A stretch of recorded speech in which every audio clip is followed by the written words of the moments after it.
in position before you start anything. You get in position. Let me make sure this is close. Okay. Hey now, good morning. Judy Moulton, Grateful Mindset Properties Realty Radio Shows host, coming to you live each week, Saturdays here at 9 a.m. on 107.7 FM, 1450 AM, online at gratefulmindsetproperties.com. Thanks for listening each week on Saturday mornings at 9 and to local real estate through national news with fun facts, art, science, human interests, and local guests. I'm glad to be back, and lastly, I'm grateful for consumer advocacy. That is why I'm here each week, bringing local guests, local news, and local culture, volunteering my time to bring information to the public, wanting to make sure each person I encounter knows that they have rights and what those are, and how to help them get answers to what they don't know, or don't know that they don't know, or may not be aware of, in the local area and beyond. Stick around for my local in the spotlight news. This week's guest will be London, my assistant here at Grateful Mindset Properties in Hendersonville, North Carolina, serving Western North Carolina, South Carolina, Tennessee, Georgia, Virginia.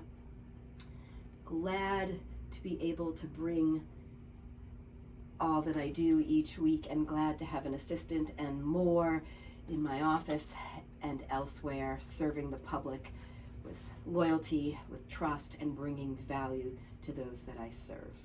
So Judy Moulton, Grateful Mindset Properties. Quick fact about Grateful Mindset Properties: we were founded in 2020, serving Western North Carolina and beyond with a grateful mindset. Grateful Mindset Properties is a local real estate expert. We have been voted as attentive, responsive here in Hendersonville, North Carolina, in the Lenox Park area. We reach far and wide, and we are hiring agents, professional and non. We work with clients all over the U.S. We get folks moving here from North Carolina or outside, and of course, Hendersonville, Asheville, Brevard, Canton, and Waynesville, to name a few. I'm out of the Hendersonville office, located in, like I said, Lenox Park at the end of the Acosta Trail in Hendersonville, North Carolina. So please reach out for any reason or no reason. I can be reached directly by text or by phone at 828-290-0940. We offer real estate reviews if you'd like to know what your neighbor's home is selling for. If you'd like to list your property, I am a value expert. Right now on the MLS, let's take a peek. We've got 6 coming soon, 24 new listings, 2 price increases, 35 price decreases, 7 back on market. Let's see what's going on today. Okay, right now, a nice price point, under 1,000 square feet. So I want to make clear that the median price point in Western North Carolina and beyond is about $450,000, so the mid 400s, about 500 and above. You might see homes that sit a little bit longer if they're priced too high. If they're over 500,000, they might sit a little longer, just based on the median price point. 300,000, you're looking at manufactured homes, typically double wides or homes that need a lot of work. 200,000, single wides, or homes that are smaller than 1,000 square feet and need work. You'll probably see in about the 300s. So right now, for example, 970 square feet in Black Mountain, a 3-bedroom, 1 bath is listed at $348,000. It was built in 1981. In Fletcher, 510,000, 1,900 square feet. In Fletcher, 464,000.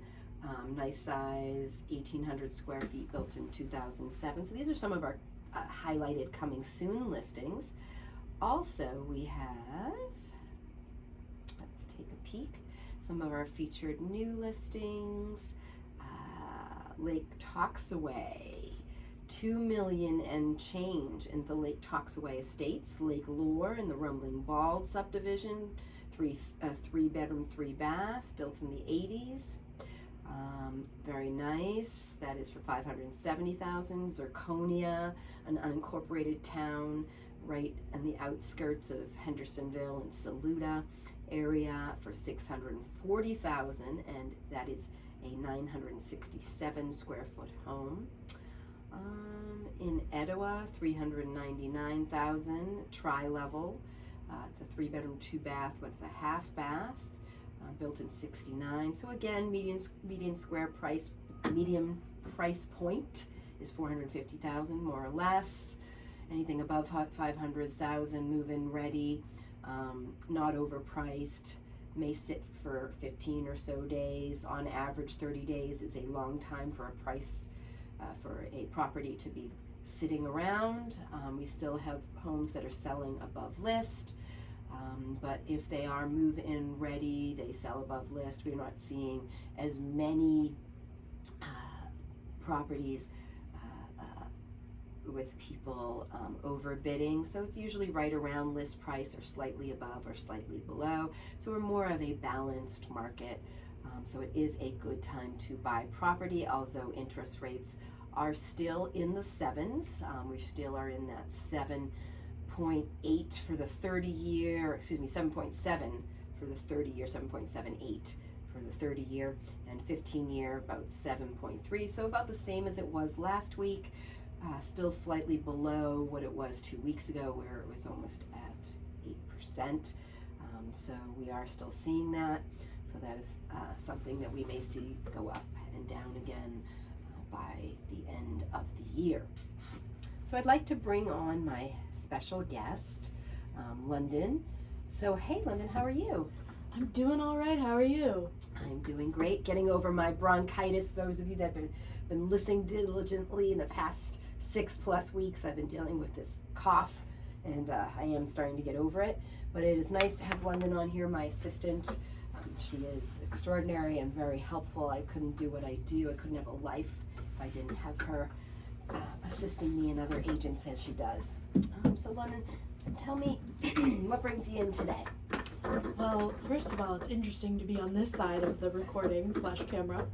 But what brings me in today is to talk about both what I do as a PhD student and a little bit about the housing market in this area. Okay, so let's start with you as a PhD student. So what is your PhD in? Well, I'm getting my PhD. I'm getting your PhD. In cultural anthropology with a focus on higher education for first generation and low socioeconomic status students in regards to inclusion, engagement, and success in the university, within Appalachia specifically. So that's part of why I'm here in Western North Carolina. Fabulous, fabulous. And how have your studies been going? Have you been finding anything interesting since you've been here? Well, I can't really talk about that because of confidentiality and making sure that everything is, safe for the people I research. You have to make sure everything is essentially behind a wall of not approved topics, but what's called the IRB, or the Institutional Review Board. Make sure your research is ethical and anonymous and not harming anyone by leaking their information. So can't really talk about things in terms of specifics, but I can say it's very interesting to be in this area. I grew up in West Virginia, so also part of Appalachia, and I've lived here in Hendersonville actually since 2018, though I go to school in Kentucky, at the University of Kentucky in Lexington. But generally speaking, it's very interesting to research this area because depending on where you are in Appalachia, especially because this is an area that's often seen as having transplants, it really affects sort of what we consider these statistics, right? Mm-hmm. So who's moving here versus who's originally from here really affects what we see in terms of education. So if you have a lot of older transplants who maybe have a college education coming to this region versus people actually going to college within the region being more likely to be first generation students, meaning whose parents do not have a college degree, specifically a 4-year degree usually. And so it's just interesting to see kind of what's behind those statistics from cultural anthropology, looking at a more experiential versus, say, survey or classic in a lab beaker science type PhD project. Got you. And what are some of your, some of the findings that you can share? Obviously, I should say, or why, let me rephrase that. Why Appalachia? Why choose that? Is it because you were raised there, or, what fostered that interest? I mean, number one, my PhD advisor, my undergrad advisor also studied in Appalachia, so yes, a big part of it is that I grew up in West Virginia. I grew up in the only state that is entirely within Appalachia. And my undergrad advisor at West Virginia University was also an Appalachian Studies person, specifically looking at tobacco farmers in eastern Tennessee. And so that I took one course with her, and then I found myself just so interested in the region. And when I was doing my undergraduate work and my project, I decided, you know what, this is a region I'm interested in. It's something I'm passionate about. And then I found, you know what, I'm also passionate about education. So that's how I ended up looking at Appalachian education. Great, and you're a great teacher. I know that firsthand. I've learned a lot about Appalachia just from you and the students that you've taught. So, and then you also teach art, which I know is something that you enjoy. I mean, you're very crafty and artistic, and you know, something I really cherish. But besides Appalachia, or besides your studies, I know you bought your first home when you were 24. Is that correct? In 2020, it was actually, I believe the home went through March 19th. That could be slightly iffy, but it was originally supposed to be like March 11th, and it was a little bit after our original scheduled time. And ironically, I remember going to a concert, I believe it was March 9th. It was the Lumineers in Louisville, I believe. Now I can't quite remember if it was Louisville or Cincinnati, but I'm pretty sure it was Louisville. And so we were there having a blast, and then by the end of that week, COVID protocols were kind of put in place for the university, where we were all sent home for spring break, and we never came back. And so I ended up signing for my house remotely, which I think at the time people thought I was a little bit weird or crazy about, but in the end it was actually, I think, sort of not smart, but just I think people took me seriously after that, meaning just didn't think I was crazy for not being there because of COVID. Yeah, I mean, no one realized what was going to transpire, I'm sure. So, do you feel like your agent was helpful during that process? Do you feel like that, I mean, obviously the final walkthrough was remote, I understand that, and you had to sign paperwork with a notary that sort of had to come visit you, and I don't remember if we were wearing masks then at that point. No, because I believe we hadn't been told to wear masks yet. Okay. We may have actually been told, don't wear masks, the hospitals need the masks, because Okay. this was before they were really producing them. Right. The rationing of various things, yes. Okay, so, and do you feel like that it was valuable to, I mean, it was your first experience with buying a home, so what did you think of the whole process? Well, I definitely think we started out, we were like, okay, this is our price point, it's really low.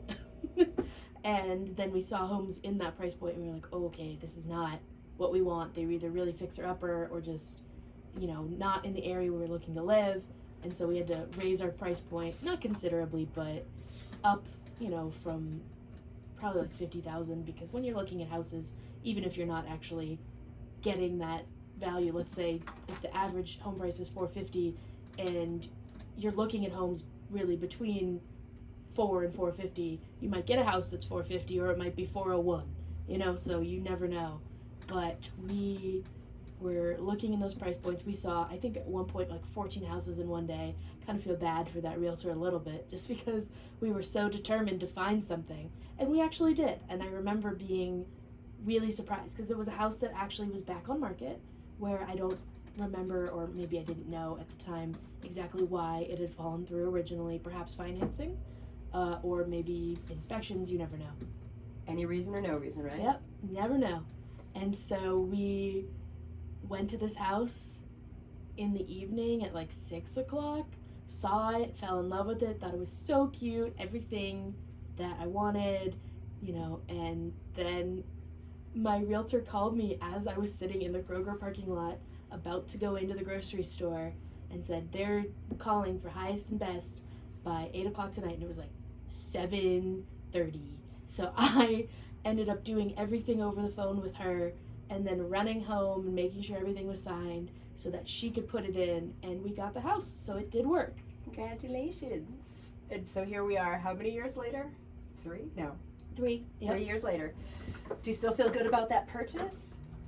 I think I know, mixed feelings there, I'm sure. Well, it's whenever you buy a home for the first time, you also run into first-time home buyer problems. Right. So I think the most basic one is you have to take care of it. Right. Which means things like having to mow the lawn and trim your bushes and trim your trees and clean your gutters and just, obviously inside you had to, if you have an apartment, you still have to clean the inside. That's normal. But having to take care of the outside of a house is very different. And I remember talking to people and they were like, oh, just because I don't want to mow a lawn, I would rather stay in an apartment. But also just, it's expensive to buy a home, especially when you're young and in my age group of, say, 20 to, well, also 30-year-olds, because Ph.D. students come from everywhere.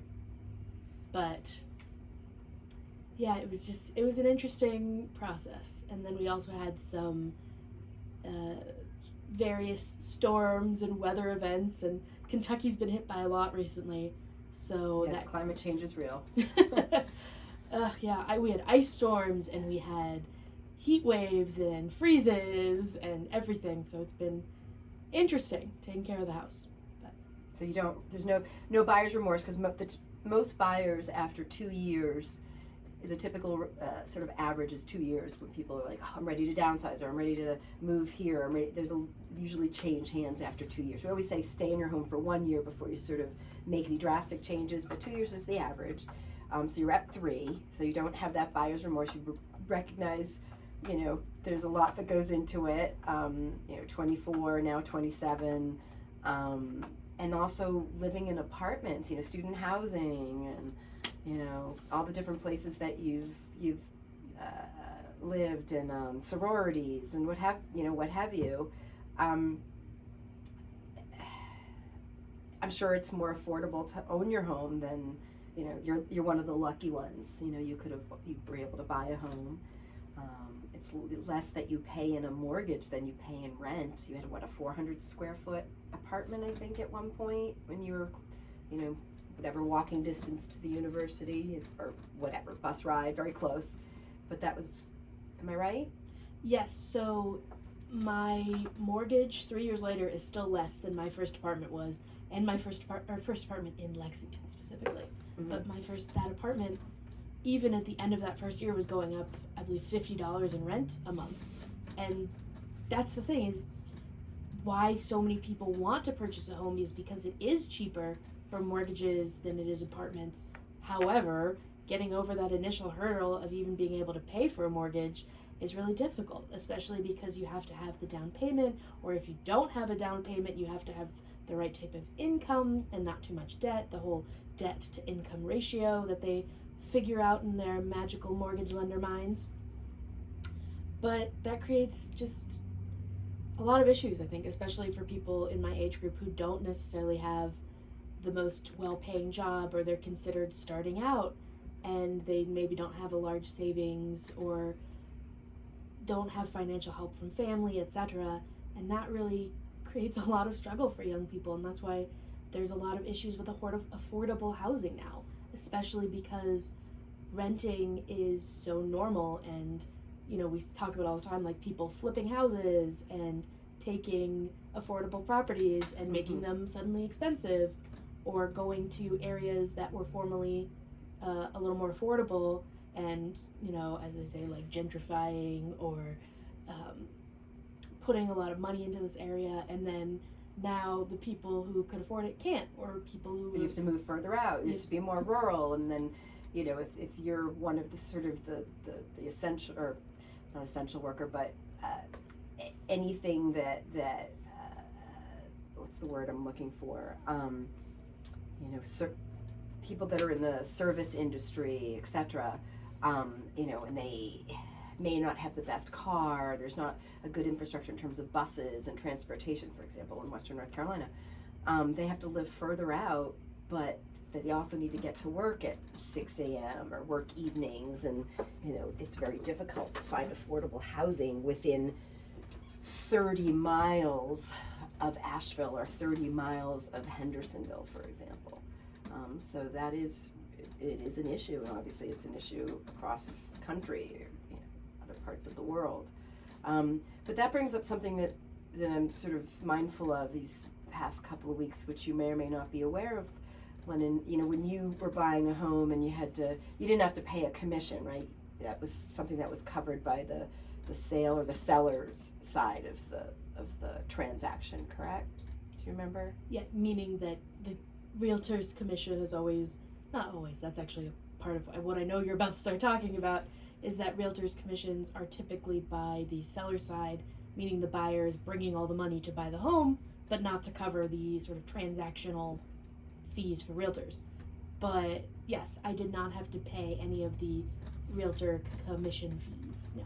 Yeah, so, and I'm going to talk a little bit about what's been in the news lately. So, it wasn't until the sort of early 1990s, like 92, 93, that we actually had buyer's agents. Prior to that, you were always a seller's agent, or the agent that represented the seller. And there was really no consumer protections or advocacy for the buyers. What's in the news right now is sort of controversial, I'm sure, for some people, but I'm going to talk a little bit about that. For example, CNN just brought up an article, I'm bringing up an article, the National Association of Realtors, also called NAR in short.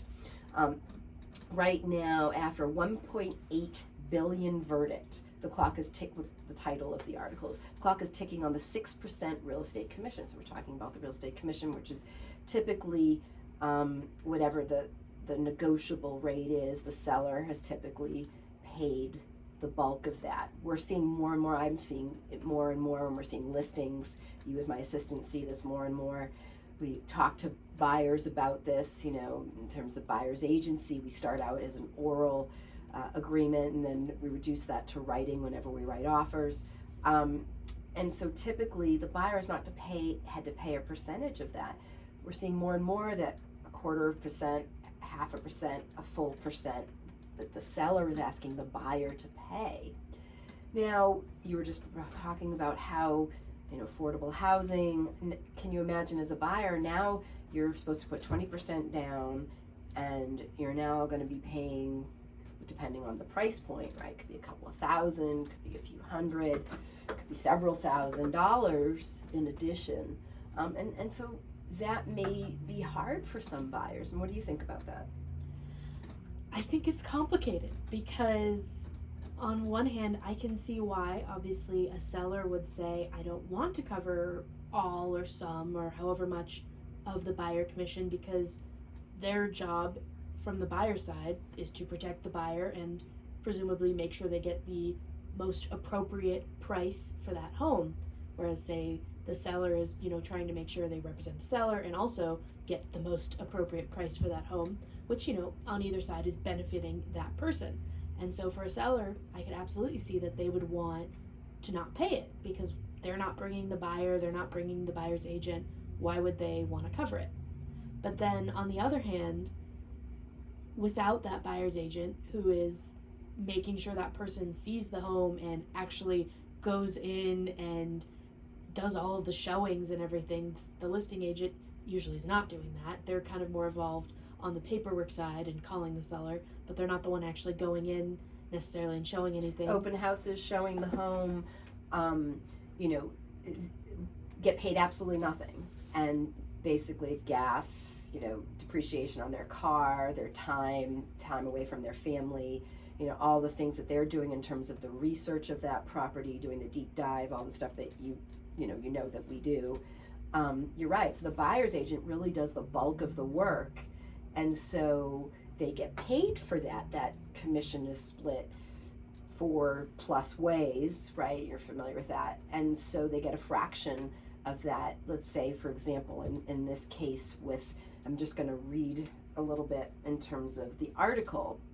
I think this will kind of help put a framework on what we're talking about.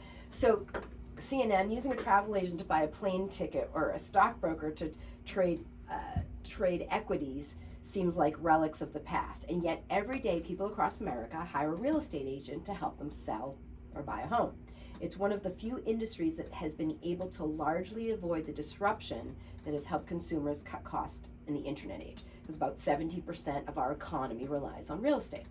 And that is largely because of the power of the National Association of Realtors, according to CNN, the largest professional organization in America and a significant lobbying group for the real estate industry.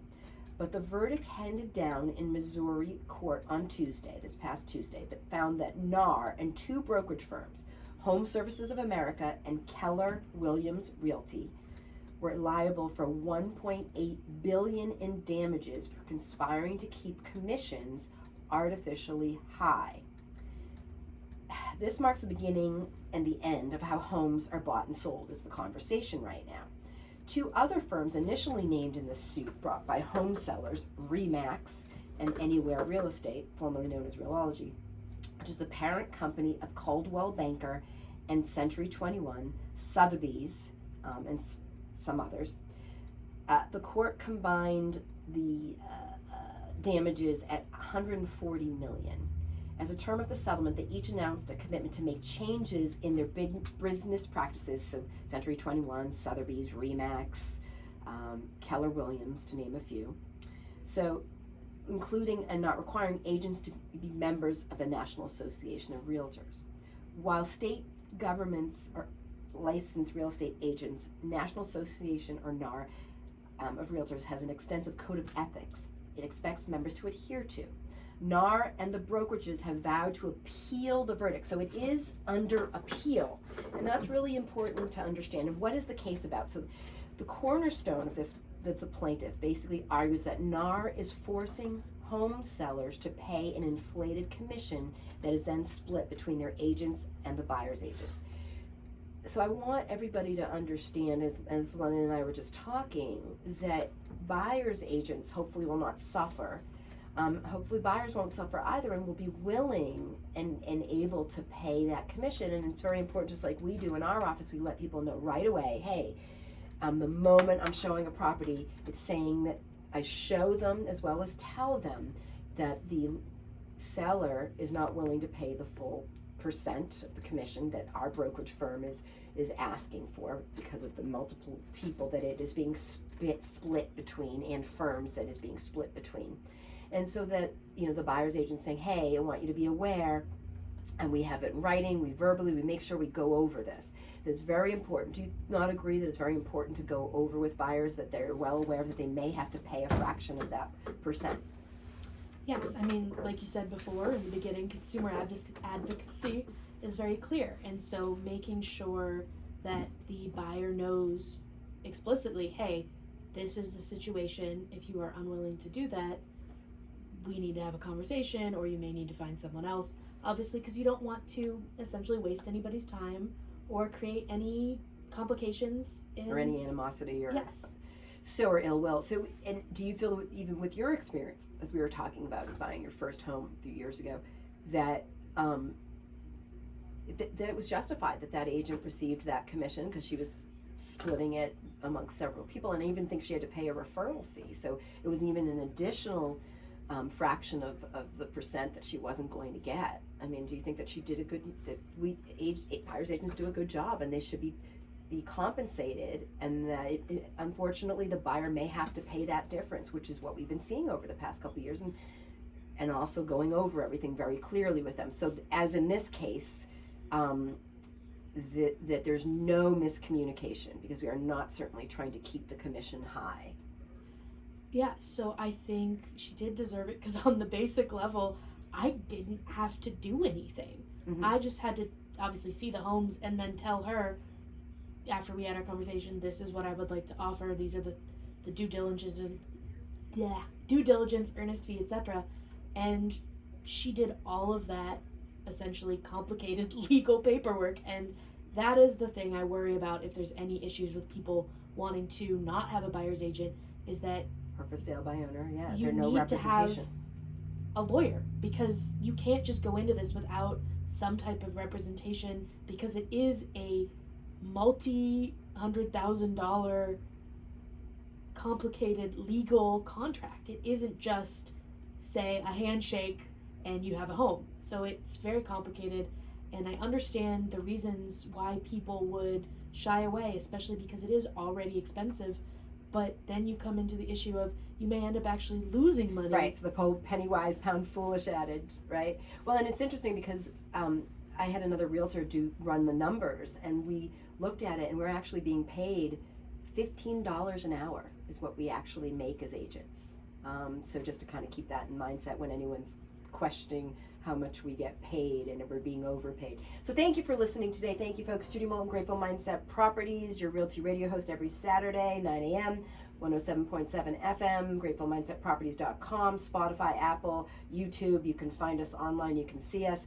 Thank you, London, for being on today. I really appreciate your assistance. Thank you. Thank you. Grateful for today and every day. Thanks for having me.